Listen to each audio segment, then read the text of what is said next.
the Thank you. Thank you for joining us tonight. I know it's busy out there in the traffic, so I do appreciate when people take the time to come and learn. The presenter tonight I've seen a couple of times, wealth of knowledge, very good at talking about what his company does, art. My name is Cynthia Eason. I'm a dealing representative with Parvis Investments. We're a exempt market dealer, which pretty much is a way for us to bring these types of opportunities to you on the private equity space. So I really appreciate all my clients. I see a number of you here tonight. If you have any questions, please do not hesitate to raise your hand and ask them. This is the purpose of these types of meetings. It's to get answers directly from the person that is involved with the company, and hopefully you'll get your answers that you help you make an informed decision. And without further ado, welcome Art. Okay, I'm going to cover a little bit about the vision of our organization and the history. I had the lucky opportunity to actually establish the vision for the trust and work right from day zero when we started to design it and put it on paper and actually create the actual trust. Not the underlying business, it was already there. We'll talk a lot about Western Canadian, and then I'll just wrap up and tell you what we're doing right now as a trust, and then we'll just take questions, okay? So just a thumbnail about us. We were established a little over 4 years ago. We have a mix of commercial and multifamily. 4 years ago, it was probably 85% commercial, 15% multifamily. The underlying business had just pivoted to multifamily as being a better investment opportunity in real estate in Canada, and it was a wise choice. We have 28 properties now, $87 million in assets.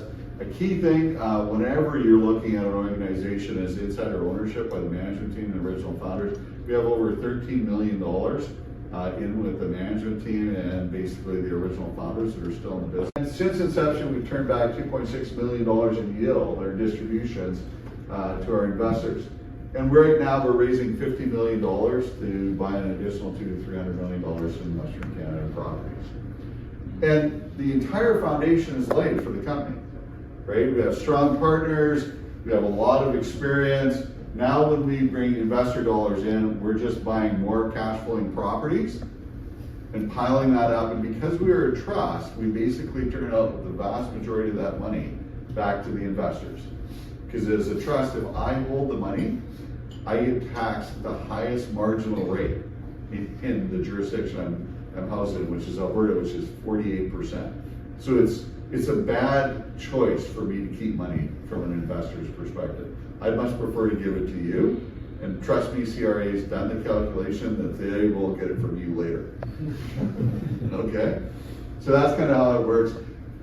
Now this is the philosophy. When you think about creating a trust, and sorry, I'm going to go into my head for a second. When you think about creating a trust and creating an investment vehicle for investors and people, you want to know what is the principles behind that design, right? Like I want to understand, when you think about all the opportunities you could have, you know, am I buying a cryptocurrency, or am I buying gold? Am I buying real estate? Am I buying pipelines? What is the philosophy of what am I really buying? Am I buying something I expect to make 5 times my return on, like gold or cryptocurrency?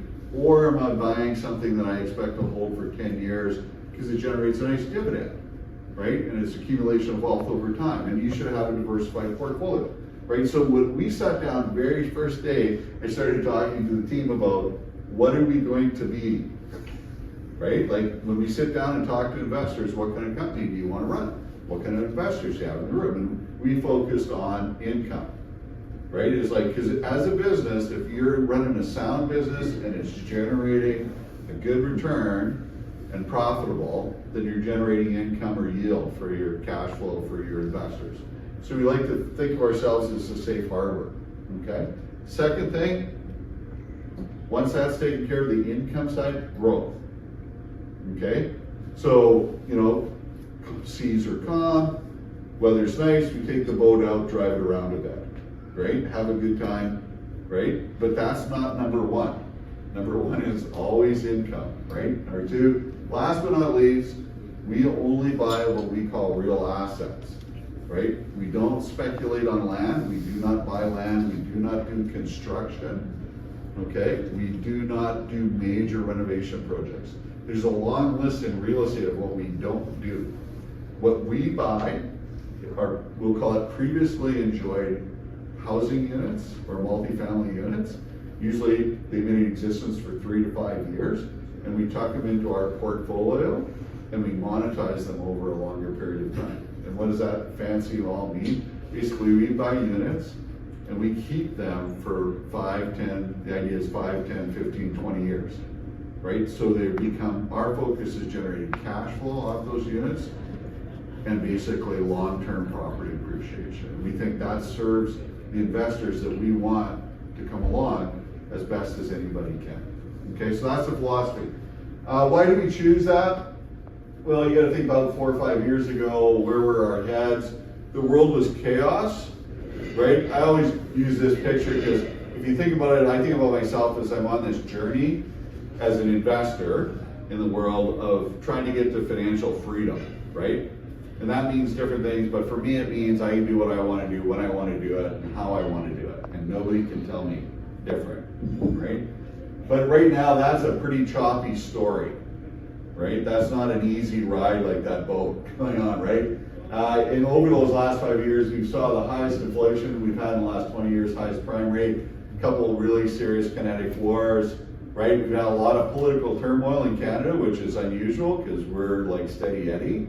And our US partner that we've become very close with over the last 25 years basically rolled out of bed in November last year and went on a completely different journey that I don't even think most of them understood they were going on, right? So a lot of chaos, and here we are today, trade issues, right? Affordability issues, inflation, housing crisis. Now, if you're as old as I am, this sounds like the 80s to me. I have a funny video for the 80s you can watch. It looks and sounds like Canada circa 2025, except all the cars, haircuts, and clothes are weirdly different.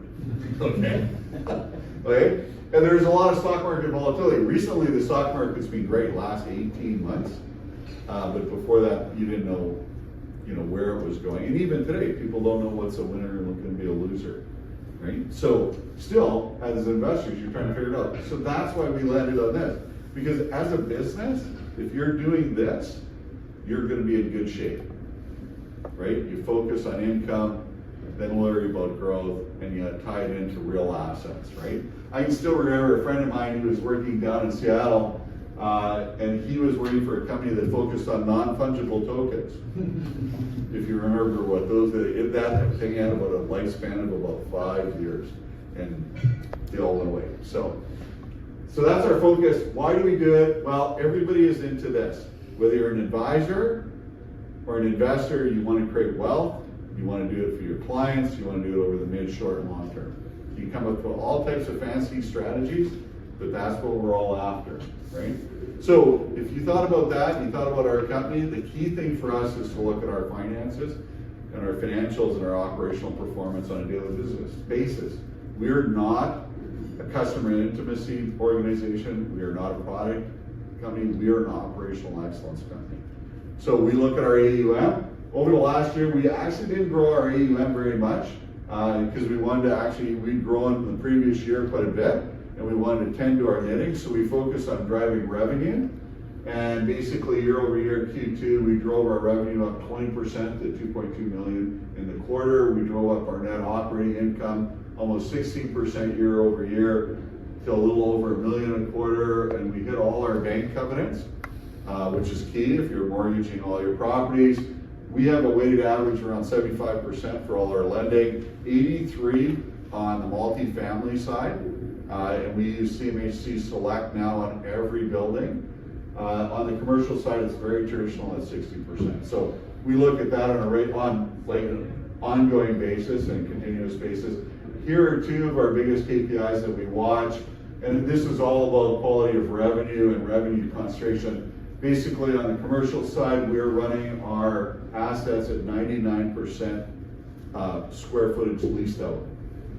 Okay, and we have been consistently for almost eight quarters and longer. On our multifamily side, which we grew dramatically, we had almost 99% utilization. Then we bought a bunch of buildings, and unpack them and unpack the tenants, and we didn't like them. So fortunately in Alberta, Saskatchewan, there's almost no rent controls and standard renter rates, we'll call it, okay?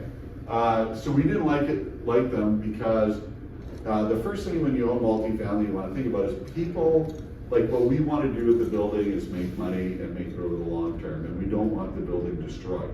So if you provide a safe, clean environment for people to live in, and you attract the right community, you get paid regularly, you don't have to have collections, and you don't have to do a lot of damage control on the building because somebody pulled covered doors off or punched holes in the walls or did other things that basically spin your head around, right? So we basically started to get rid of people out of the buildings that we didn't like, right? So that's where we dumped our vacancy and brought it back up to now 95% utilization across all our buildings, right? So we'll go in and do that, and that's a nice thing to have. And generates very strong revenue and keeps our AR file small, right? So, great solid foundation, great returns. Here's our strategic partners. Sarah and Braymore, our property management organization. Sarah is our insurance brokerage firm. Our asset manager actually owns those, 100%. And our banking partners are People Bank and CWB / National Bank nowadays.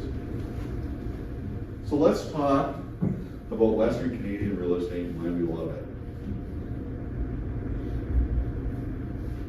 So a little thing about real estate, and I'm going to start it this way, is if you're investing, you can be a real estate investor in kind of a couple ways. You can go out and buy real estate yourself, right? We call those active investors, right? They go and buy a condo or an apartment building and so on, and they're collecting rent checks, basically getting new water heaters, finding renters. That's a lot of work. Or you can turn it over to a trust like Legacy, and then we're doing that, right? And these are the key questions you should think about and what we worry about all the time. What are you buying? Where are you buying it? How are you buying it? And then how do you operate it to achieve that outcome that you're looking for, right? Generating income and then growth, right? So that's what we do every day, right? Now we look at everything nationally and then focus on locations where we can get the outcomes we want to hit our investment mandate. So we're going to go through our thought process here, because real estate today is like hitting the bullseye on a dartboard. We would all have to stand here in a line and hit that bullseye if you're an active investor, right? Because if you're a real estate investor here in Vancouver or the Lower Mainland right now, it's a challenging time. But I'm going to show you a slide that says in 2005, you got a map of Canada, we could all throw darts at it and make money. But today it's a precision game, we'll call it, right? What do we buy? We buy very standard, everyday housing for everyday Canadians. You'll never see a vista overlooking English Bay on our website, right? That's not what we buy. We buy buildings that look like that. On the commercial side, we buy buildings that look at that. We do not buy rental malls or retail office space.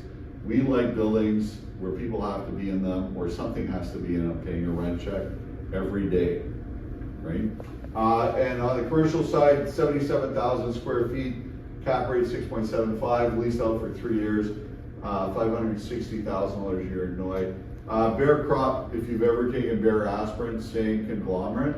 This just happens to be a seed research and seed storage facility in Lethbridge, right? They're blessed with potatoes down there, not so much oil and gas. Okay, up here, multi-family building, Cold Lake, beautiful apartment building, 63 suite apartment complex, a cap rate of 6.5, which if you're in Vancouver, that's an unbelievable number. And almost $450,000 a year. The most attractive element of that apartment building is underground parking. Now, after tonight's event, go up and look up where Cold Lake is, and you'll find out why underground parking is important. Okay. How do we buy it? On our multifamily side, we buy everything through CMHC Select. Who in this room has or used to have a mortgage? Right? By show of hands, right? So you understand our business already, right? who used to be probably the highest price you paid or the highest cost factor on your family budget, right? Same for us, right? So we look at everything that can bring that cost down. Why? Because then I have more money to give back to my investors. Simple as that. CMHC Select, lowest cost of capital, we get it down in the low 4s, right? Basically, we can amortize it out over 45 years, because unlike owning your own home, a REIT never actually wants to own the property outright, because that's a bad return on investment, because we're not living in it, right? Locked-in term, we can get 1, 3, 5, and 10-year locked-in, right? The average for mortgages in Canada over the last 75 years is about 5%. So nice to be able to lock in when it's below 5%. The other thing that it does, which is great, so when our finance group came back with that 2 years ago, I was super happy. Otherwise, you're paying 78% on a commercial loan for this building, by the way. Higher loan to value ratio. This is great for two things. One, it generates a higher return for investors because your leverage isn't like a standard mortgage 75-25 or 75% loan to value. It's 6.5 to 1. So for every 1% of property appreciation, I get a 6.5% increase to my investors, okay? The second thing I loved about this, we have a different strategy about how we buy things and where we buy them. A lot of REITs like concentration. They'll buy a lot of properties in major urban areas like the Greater Toronto area or Greater Vancouver, right? So they have a real concentration risk. I look at it as if you ever played roulette, it's like putting everything on, black number 8 or red 16. So if those don't hit, you're not making money. Where we're like, no, we're going to put a chip on every mid-sized city in Western Canada, right? So that way, our biggest risk isn't any big calamity in any one city. It's, is there an economic problem in that community only, right? That might cause you to lose people in those buildings, right? So it spreads out our risk very nicely, because at 85% loan to value, we put the very small amount of our money, the trust money, your money, into every place that could be at risk, right? So that's a good thing from a risk mitigation point of view. So that's how we buy it. This is what we bought. We just picked this up October 1st. Nice property, $1.4 million for 12 units. We're actually going through an optimization because we bought this before it got on MLS. So it didn't go public on the listing. We found out all the rents were below market. So we're actually bringing the NOI up here. And then we're going out for CMHC financing in about 8 months. Right, so great property, obviously previously enjoyed, we'll call it. It's been around for a while, right? Go ahead. Sorry, is it in the rent control? No, there's no rent control in Alberta at all. Zero. And the likelihood of rent controls being established in Alberta, 0. Property two, this one we have actually under contract. We're going to close here in the next 60 days. Purchase price $3.8 million, $200K, 0 vacancies. We're purchasing this for $126,000 a door. So sorry for the lingo. So on average, like a 1 or 2 bedroom apartment goes for about $100,000 to $120,000 a door. It's not a number you see in Vancouver very often, right? That's usually the down payment. Okay. So we love this property. We're going to pick it up, right? Okay, so here's our secret sauce. Everybody asks me, what's our secret, okay? This is the most unsecret thing ever, right? Simply put, we buy things, doors, apartments, for $100,000 to $120,000 a door, okay? We can collect $1,000 to $1,200 a door in rent, right? When you look at that from a cash flow point of view, very strong cash flow, and it's also a competitive barrier in any of the markets we're in, because nobody will build a 25 or 36 unit apartment building in a small town because you don't see that kind of leap. So if we can go into a small town or city, which we work on everything over 10,000 people, we basically get a strong position, and then we have a lock-in in that market. Right? And we won't have competition. We'll just buy up other buildings in that marketplace. right? So it's a competitive barrier to entry, which is really nice. So that's our secret sauce. Not very secret, but I thought I'd just point it out to you. And the reason I'm going to point it out to you is it's dependent on how we ties right back to our strategy, but it also talks about why we don't buy anywhere else in Canada right now. Okay? Sorry, this is it. This is all from RBC, Urban Nation /rental.com or down rental.ca. This is the average price point of a 2-bedroom condo in different jurisdictions across Canada as of October, right? So Regina, 200,000, Vancouver, 743. Same 2-bedroom condo, okay? It's just $500,000 difference for living in Vancouver, okay? 5-year, that's your mortgage, right? Your mortgages in Canada are based on our national thing. Financing is national. The price you pay is local or geographic, right? So when you look at what you get from a rent point of view, that's your average rent against that apartment in these jurisdictions. We simply look at this, and you look at the profitability, you know, if you do an investment here, you're making $300 a month, right? And you had to put up, and you had to buy cover $748,000. In Regina, you're making $600 a month, but I only had to put $203,000. Considerably more profitable. If you're working where we are, we're putting up $110,000, right? Paying $456 on a long-term or on a CMHC select mortgage. We're making $11. That's all we care about is profitability, right? And long-term value, right? So we use a simple rule of thumb. If you want to think about it, we take the monthly rent and divide it by the capital cost of the property. And if it's not approaching 1, we don't want to talk to anybody about it. We just walk away because it doesn't fit our model at all.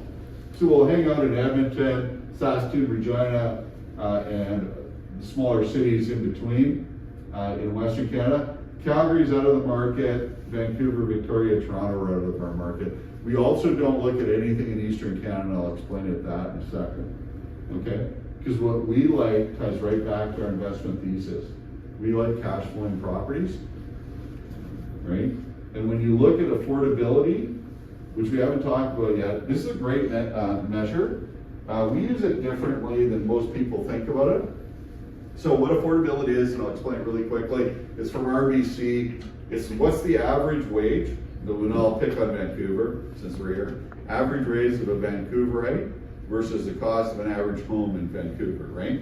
So the average wage basically would cover 92.8%. That's sort of what it is. You only have 7% left after you've spent pre-tax most of your wage to cover your cost of housing, right? So that's not much. You can't eat, okay, without somebody else bringing money in, right? Saskatchewan, Alberta, they're in the range of 60 to 7% discretionary. So that's kind of interesting. The way I look at it as a REIT, so my job is to get you money, okay? So it's a bit ghoulish at this point. Okay, I look at this and go, people living here can pay just a little bit more. Why? Because they have more discretionary cash. There's property appreciation here. So that's what I like as well, because that means not only do I have income, but I have property appreciation over time because they can afford it. People in Vancouver, Toronto, Victoria, they can't afford it. So what happens in a market environment, those properties won't appreciate anymore, okay? So that's how I look at that, because I'm here to protect the investor's interests. This is that chart I was showing you. It's from CREA, the Canadian Real Estate Association. This is a tight grouping of cities: Edmonton, Calgary, who's dark blue, Canada, Toronto's green, orange is Victoria, and purple is Vancouver. If you could roll the tape back 20 years, you could buy a house, the standard house. Can you believe this, in Vancouver for $375,000, right? In Edmonton, the same house was worth about $175,000. Now they're over $1 million, as you know, right? And in Edmonton, it's about $400,000, right? This is where I said is 20 years ago, you could throw a dart against that whole wall, being a map of Canada. We could all hit different locations and made money. Now, you got to actually hit the bullseye because, these places are not affordable, right? I think I have an article where there's 2,500 condos right in and around here that are basically unsold and are going to hit the market, right? 3,000. 3,000 now. Oh, good. And in Toronto, they used to have, I think their peak was 36,000 pre-sold condo units. They're close to zero right now, right?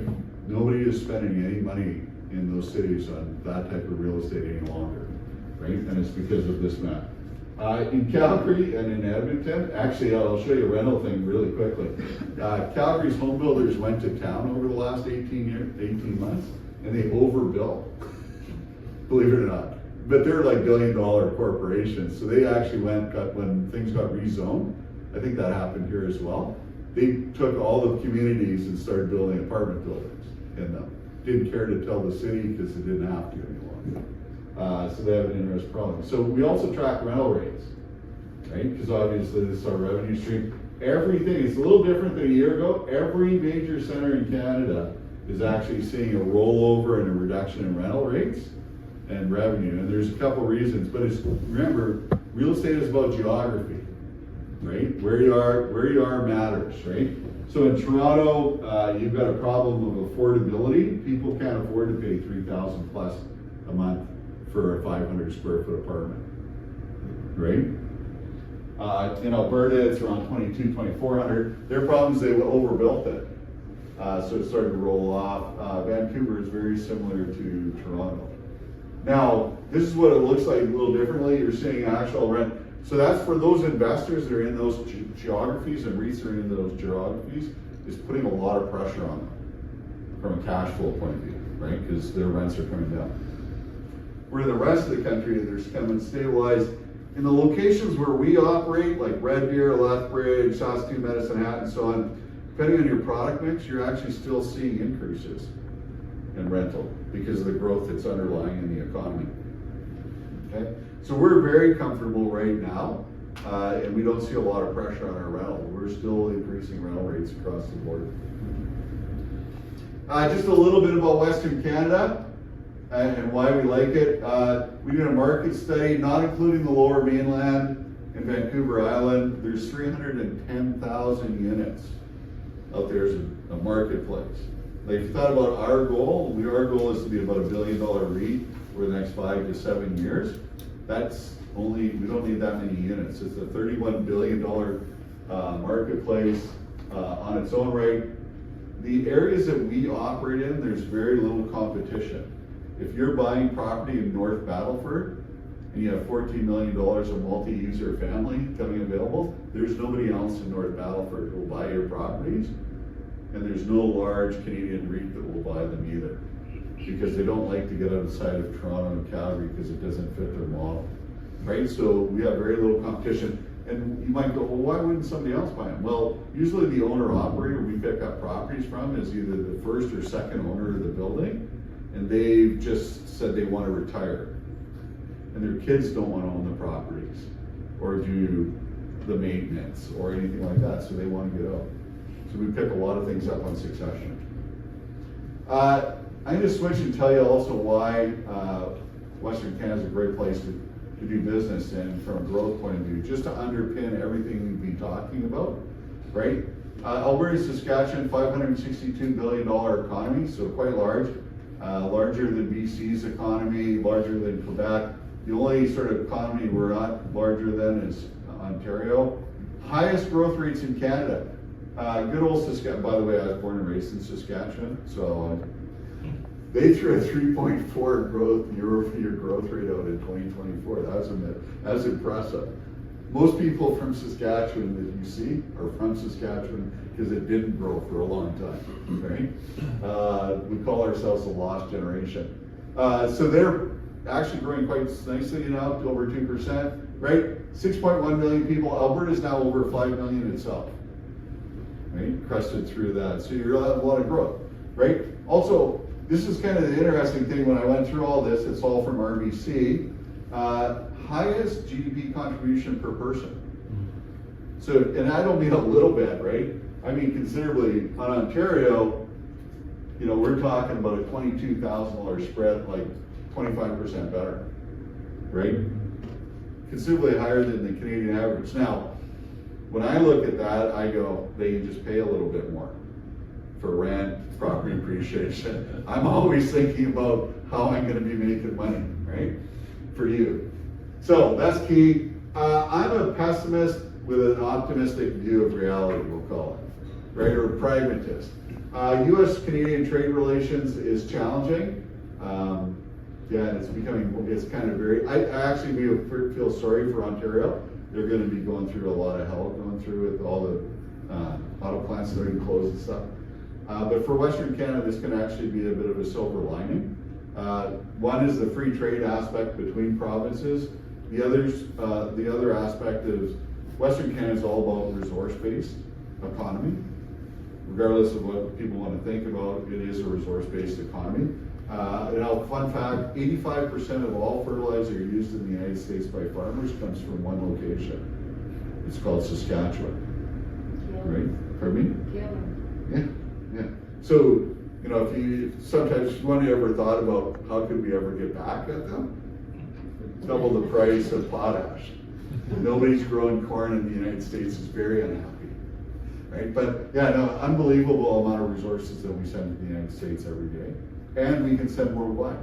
So if we actually get back to, you know, building our country and not being so complacent with the Americans, I think it's going to be a huge opportunity for Canada, and the Canada that I kind of grew up understanding 30, 40, 50 years ago. So I'm actually kind of happy. Why? Because it drives growth, right? Alberta alone, this is all from the Alberta government. Last year is 3.5% year-over-year growth. Saskatchewan's 2%. They figure Alberta's mean plan for growth will be 7.3 million Albertans by 2051. That's over 2 million additional people. It's about 800,000 new housing units, right? And where they show you on this heat map here, where it's going to be growing, the darker the blue, the more intense growth. White is like negative. And if you've ever been to Oyen, Alberta, you'll know why. There's more antelope and gophers there than there are people. Okay? Up here though, Zama Lake area, Fort McMurray, you're probably more careful aware of. Peace River Country, Edmonton, Red Deer, Calgary Corridor, Fort Saskatchewan, Lethbridge, Manitoba. Lethbridge, I said Manitoba. Lethbridge, Medicine Hat, good growth areas, right? And that's where we're all through here is where we're looking to buy properties in Alberta. Because strong growth means those properties are available. They also mean it's going to be full for the next 10 years, right?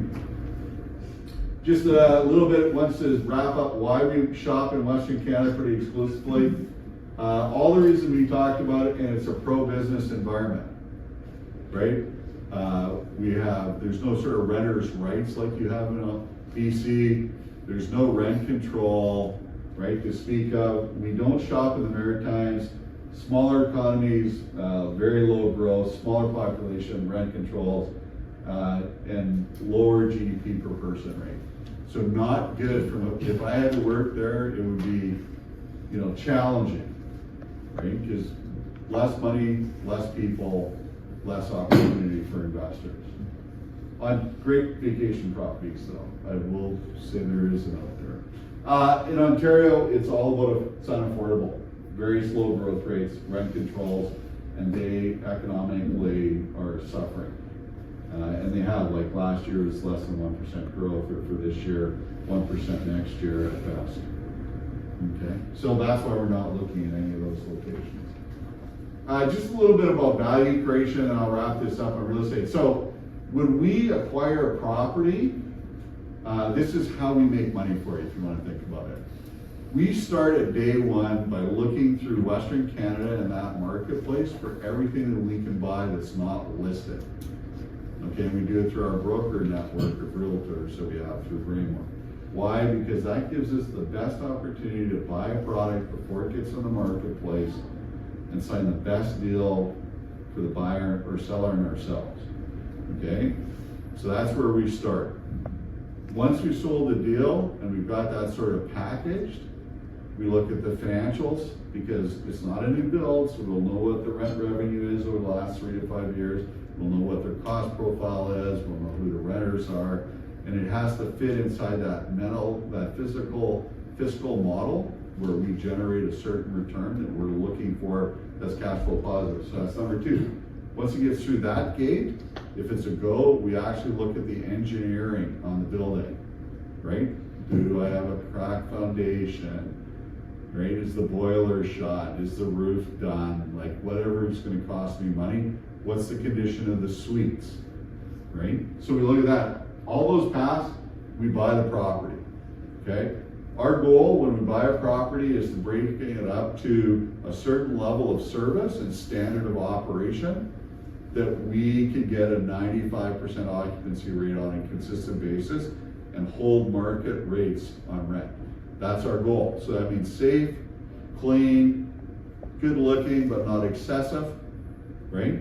Because that turns out the best cash flow and asset appreciation over time. So when it comes back to an investor point of view, we buy cash flowing assets that are stable from initial purchase. We don't do massive rental programs, right? Where somebody buys a dumpster dive and then takes everybody out, spends $1 million, renovates the whole building. We don't do that. Doesn't fit our model. We can buy lots of great product that looks just like that, and that fuels the yield and income. And if we do it right, it drives value over the long term, and you get an asset appreciation on it. So that's our sort of value creation concept, right? So remember, we started this talking about what we're buying, how we're buying it, where we're buying it, how we operate. That's what we focus on. That's why we're in Western Canada, because it's hitting that target, right? And how does this turn into? It turns into a business model that generates good income for the investors. It's underpinned by growth. It's driven by economic growth in those locations, right? By a strong economy and strong population growth. Everything's bank financed, and it's real estate and it's secured. And last but not least, it's in a very nice $31 billion stable marketplace in Western Canada. So you're not buying properties in Colombia or Mexico City or Ohio.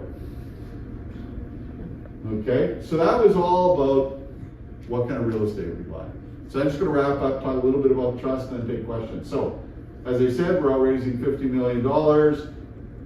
Basically, we're offering the units at $475. The targeted return is the 12 to 15% range annually, with a very high yield component of up to 8.2% per year, right? And the property appreciation is in the range of 4 to 6% a year. Okay. Minimum subscription is $2,508. We actually set it really low because we actually, usually it's around $25,000 or $50,000. We wanted to create this sort of community of people that followed us. And the trust is designed to be around for 100 years. So we just wanted to get people in that'll be with us for 5, 10, 15 years. That's our idea. You can use tax deferred eligible funds. So money in your TFSA, RSP, or RIF account. Just to give you an idea, about 30% of all our funds are RIF, right? Because you get that high yield and you get sort of like a top up because the unit price goes up.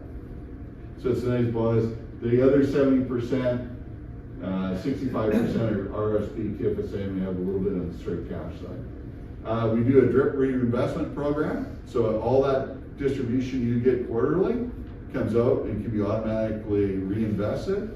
And you're buying the units at a 5% discount. So over a 5-year period, that turns into about a 10% return on its own. And we are a private company and we run our redemptions on a quarterly basis. So if you need to sell your units to do a house rental, a boat, get married. I'm just thinking of why people have told us they redeem, right? We are obligated to buy them back from you. You don't have to go and find somebody. They're not locked up for 2, 3, 4, or 5 years, right? So very, very liquid for being a private organization. From an investor's perspective, what are you going to see? Well, on a quarterly basis, you're going to get a statement from us. that basically tells you how much money you have in the trust and how much you earned in the last quarter. If you invested with us in October of this year, we start accruing a return to you come November 1st, right? And then in January, you're gonna get a statement from us saying not only what you invested, but also what you earned. And that happens every quarter, and I've never met anybody in my life who doesn't like to earn money and see it show up quarterly in their bank statement.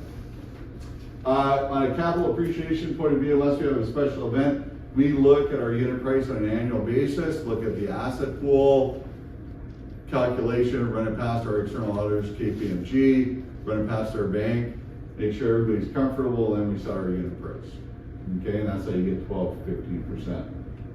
And then we give you some tools, I said before, like you use tax deferred eligible funds, get the same so on to shield that return from the government so it can grow even faster, and you have a drip program.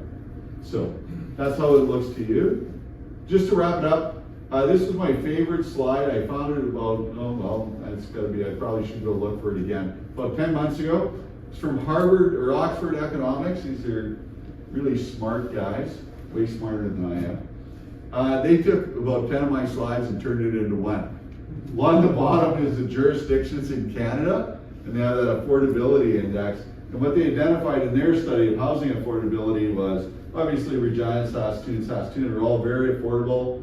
In the middle, you have Calgary, Windsor, Ottawa, somewhat affordable, and then these locations are unaffordable. What I really liked about this, or what added it for me, was they actually, they ran their model of 10 years, right?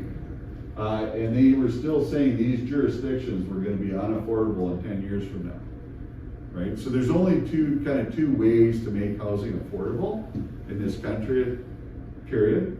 One is drop the value of the housing, right, through certain programs, right? So take your house that might be worth $1 million, turn it into an $800,000 house or $750,000 house. And that can be marketed. And if you remember that previous slide, Toronto's seen a 20% reduction in the value of housing, right, in the last two and a half years, right? So that brings that number down. The other way is to actually drive up people's wages, so it's more affordable. But historically that used to work. Right now, where the economy is, neither of those are good answers. You can't have that kind of inflation on wages, or we would be sitting back in 1980 with 12-13% inflation, and that correction's not going to happen in the way the world works right now. So we're going to be stuck in these jurisdictions for a while. What I like about it, obviously, is cash flow property appreciation in those jurisdictions that are in Western Canada would be my favorite. These are negative cash flow. Low property appreciation, not a great investment thesis, but for our thesis, it runs out at least a 10-year run rate, right, in the markets that we're in. So I thought that was good validation of our investment model and investment thesis. And that's why I liked it. So just to wrap up, I hope for all this, you can see how we can generate that passive income we talked about at the beginning, right, about 8.2% a year. How we are going to generate growth. So when things are calm out there and you have good economic growth, you can get in the 12-15%. And then how we actually secure it by buying really good quality assets with your tax deferred funds. Okay, so I'll just wrap that up. We're doing closes right now, November, December, January, because I want to buy that building in Lethbridge. I have property too. I didn't say where it is, but it's in Lethbridge. Right, and there's another property we have coming up that we probably will close on here, like in the sense of a deal structure. So I like getting the money to the team to buy properties because it just drives our growth. So with that, I'll just open the floor to questions. And yeah, that's all I have to say. Thank you.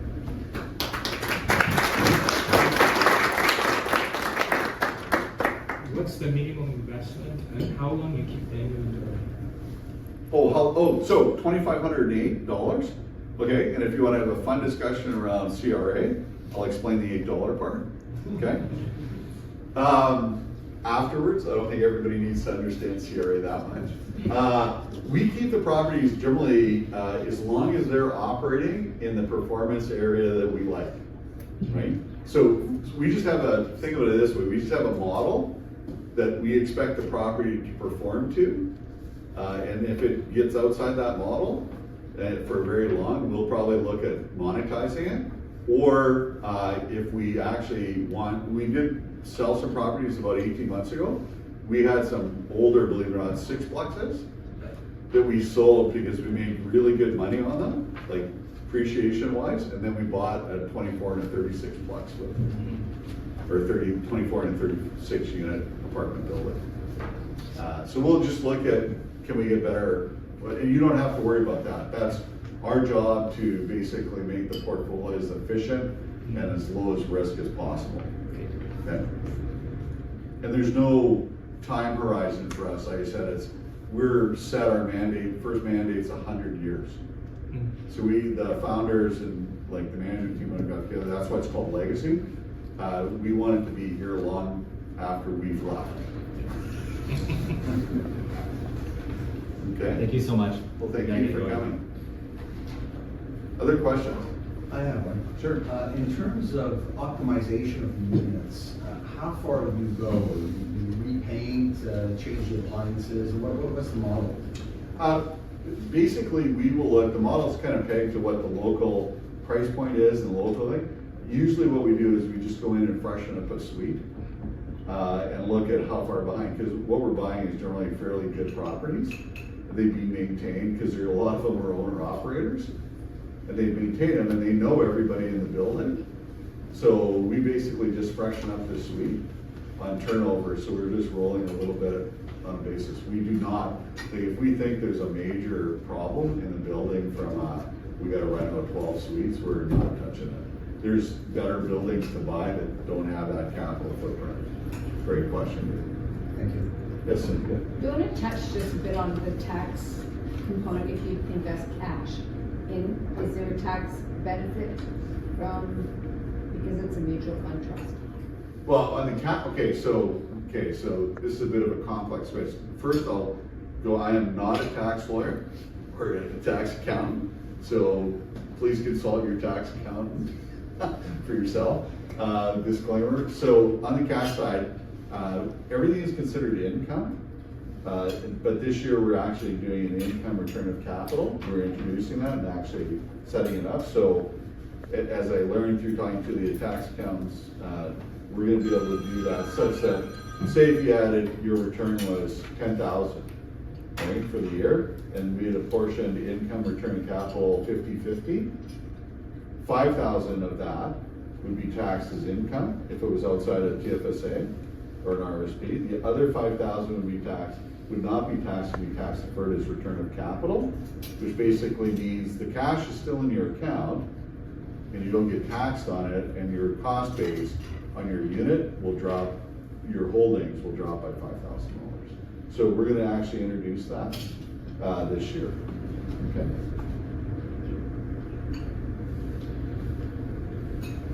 Other questions? So your 1.5% asset management fee here? Yeah. Can you kind of explain how that works? And is that net of? Yes, actually, it's a great question. First, it's net of that return is net of asset fees. Okay, so we just charge an asset management fee.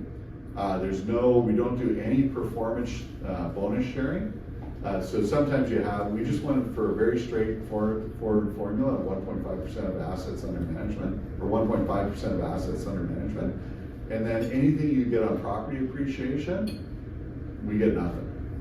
It's 100% back to the legacy unit holders. So that's like based on the purchase price, you mean, the asset? Yeah. Okay. Yeah. Okay. And is it structured through Olympia Trust?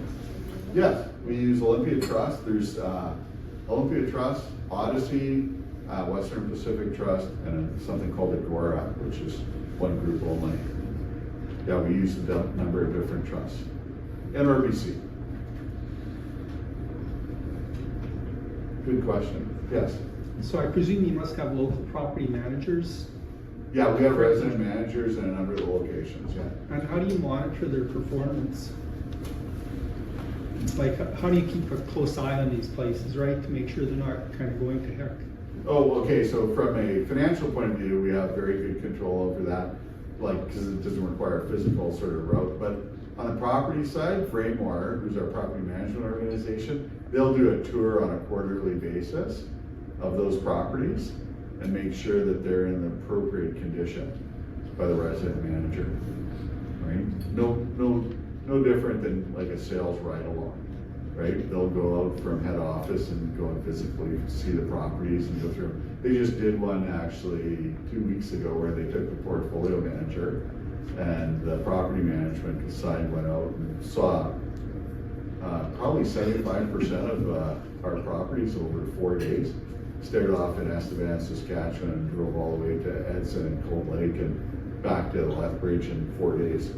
So that's quite the road trip.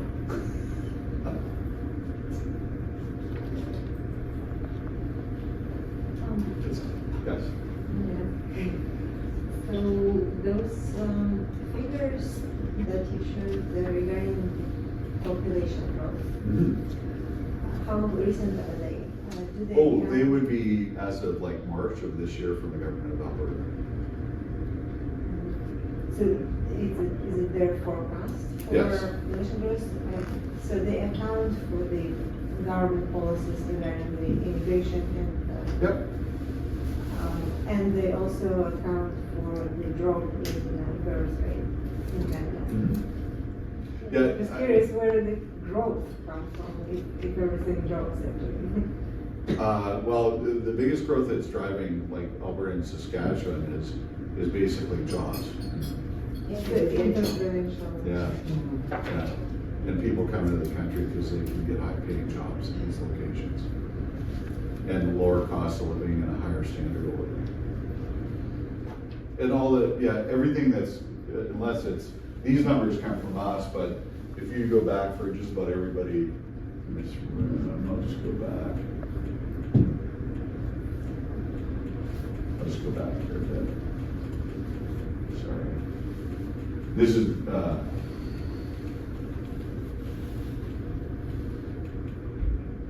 so this is all sourced. So the Securities Commissions, I'll just add a little color to it, will not allow me to put this slide up here unless I actually note the source of all the information, right? Because I can't make, they don't want me basically making this stuff up, right? So this is actually from the Alberta government projections as of March of this year, okay? The source that is the Fraser Institute out of here. This is RBC as of September 2025, right? I like their information a lot, and APBs, because they have good focus provincially. All this, if I'm quoting something, like this is the Canadian Real Estate Association, October 2025, right? And like Cynthia and David would kick my butt if I showed up with slides that didn't have those on there, because the Securities Commissions would kick their butts, right? So all this has to be sourced and verified, and their team takes that from a due diligence point of view and verifies that we're actually doing what we're supposed to be doing. May I ask you another question? Certainly. Thank you. And can you maybe say a few words regarding the competition in regards to the new government project with build housing? Oh, the federal government's new Usually- Crown Corporation build housing. Yeah. How How is it going to affect the rental prices and whether they're sort of threat or competition to you? Well, with respect to a threat of competition to legacy, they're not, okay, so I'm gonna be very, everything I said is my opinion, right? They're not interested in building houses and or apartments where we are. Because there's a housing shortage, but there's not a lot of voters. Okay, so we're in the middle of this area in smaller towns and cities. They're not interested in that. Their problem, or in their mind, what they're gonna try to fix is the housing issue in Ontario, parts of Montreal, more than likely the Maritimes, but that's a totally different reason, and British Columbia. Yeah, and I mean, I think they will address the unaffordability, and that's why they'll go to those centers, Yeah. because Vancouver is unaffordable for people that make, you know, a normal wage in today's world. But in North Battleford, like, you can make good money there, and the rents are $1,100 to $1,200, so there's no unaffordability. They're not gonna focus on filling housing where they don't need to. And there's also, I think, that's what Carney wants to do, and he's admirable, and hopefully he will pursue some of his goals. But every time they set housing targets, they're well behind them, because there's not enough labor. The average age of a construction worker today is 52 years old. There is a huge shortage. Even if all the stars aligned and all the money came in, they don't have enough bodies to build the housing they're projecting. But it sounds good, and it's what people want to hear. And this is my opinion, but I've listened to this story for 20 years now. It's just, there's no sustainability. It's like our immigration targets, bringing in 1 million people into the country without any plan. You know, that was not founded on good practice. However, that slowed down because they found out